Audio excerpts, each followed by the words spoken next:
आप सबको जय मसीह की। मैं परमेश्वर का धन्यवाद देता हूँ कि परमेश्वर का अनुग्रह से हमने एक नया दिन को देखा है आज, और परमेश्वर ने हमें अब तक भला चंगा स्वस्थ रखा है। आज मैं परमेश्वर का एक वचन आपके बीच साझा करना चाहता हूँ। व्यवस्था विवरण 26 का 17 पद इस प्रकार से कहता है, आज तुमने यहोवा को अपना परमेश्वर घोषित किया है, और यह कि तुम उसके मार्गों पर चलोगे और उसकी विधियों, उसकी आज्ञाओं और उसके नियमों को मानोगे और उसकी वाणी को मानोगे। यहाँ पर हम देखते हैं कि परमेश्वर और इस्राएलियों के बीच एक वाचा लिया जा रहा है, या एक वादा कर रहा है इस्राएली लोग कि परमेश्वर के साथ हम चलेंगे। पहली बात यहाँ पर कहता है, अगर देखा जाए तो लिखा है, आज तुमने यहोवा को अपना परमेश्वर माना है।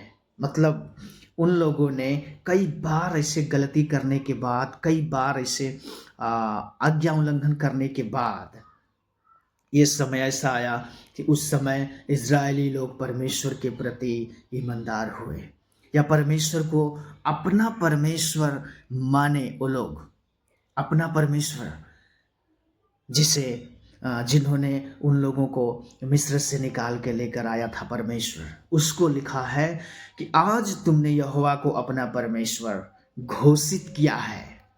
घोषित मतलब अकेले नहीं होता है।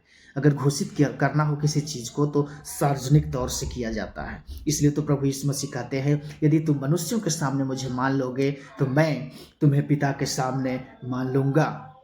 यहाँ पर यह स्पष्ट रीति से हमें बताता है कि हमें घोषित करना है अपने परमेश्वर को, अपने परमेश्वर का घोषणा करना है, लोगों को बताना है कि हमारा परमेश्वर यीशु मसीह ही है और दूसरा कोई नहीं। ये बात पब्लिकली बताना है। और आगे कह रहा है, और यह कि तुम उसके मार्गों पर चलोगे। इस्राएली लोग भी एक और जो है कि वादा कर रहे हैं कि आज से हम परमेश्वर के मार्ग में चलेंगे। और नए नियम में यीशु मसीह साफ कहते हैं, सत्य मार्ग और जीवन मैं ही हूँ, बिना मेरे द्वारा कोई पिता के पास नहीं जा सकता है। वो सत्य मार्ग जीवन यीशु है, और इसलिए लिखा है कि परमेश्वर के मार्गों पर तुम चलोगे। ये वाचा लिए हो, ये परमेश्वर के साथ वादा किए हो। अगला कह रहा है, और उसकी विधियों और उसकी आज्ञाओं और नियमों को मानोगे। जो परमेश्वर का नियम होगा, जो उसकी आज्ञाएं हैं, वो सब कुछ हम मानेंगे।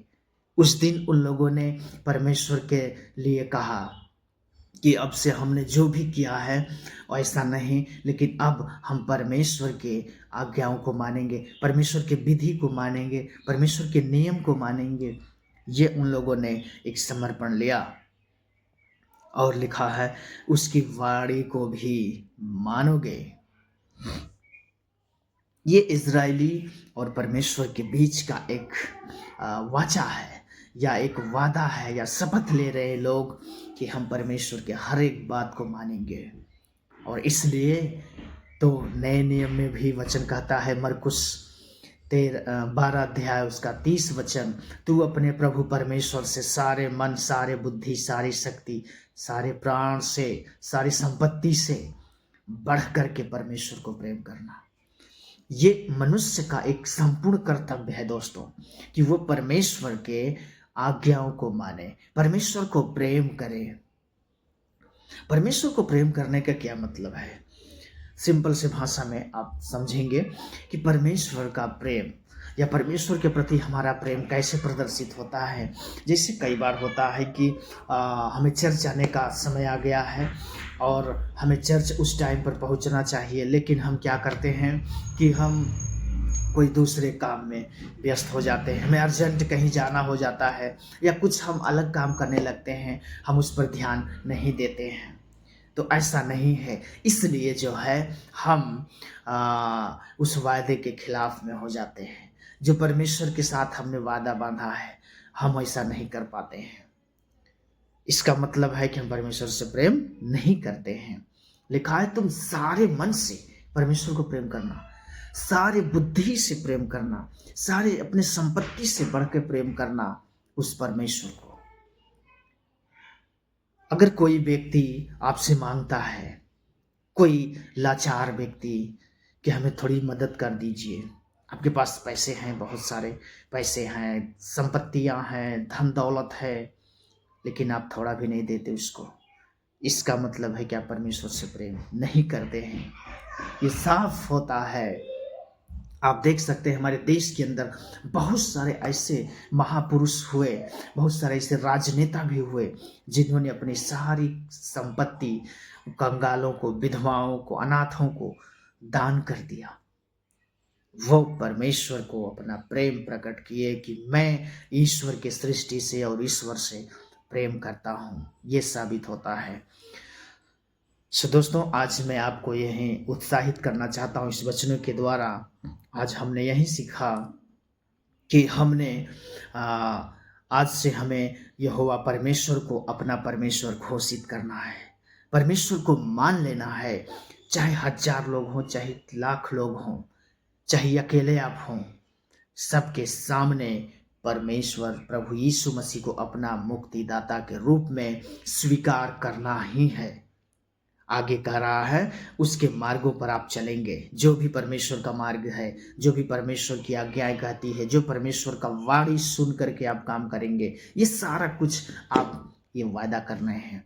आइए हम आज वादा करते हैं कि परमेश्वर, हम आपकी इच्छा के अनुसार चलेंगे, आपकी मर्जी के मुताबिक हम चलेंगे। प्रभु, आप जो चाहते हैं वैसा ही हम करेंगे। सो आइए हम चाहते हैं कि आज से आप समर्पण करें अपने आप को परमेश्वर के हाथ में, ताकि परमेश्वर आपको आशीष और बरकत दे सके। Thank you so much. परमेश्वर आप सभी को इस वचनों के द्वारा आशीष और बरकत दे। मैं आशा करता हूं कि इन वचनों के द्वारा आपको आशीष और बरकत मिली है।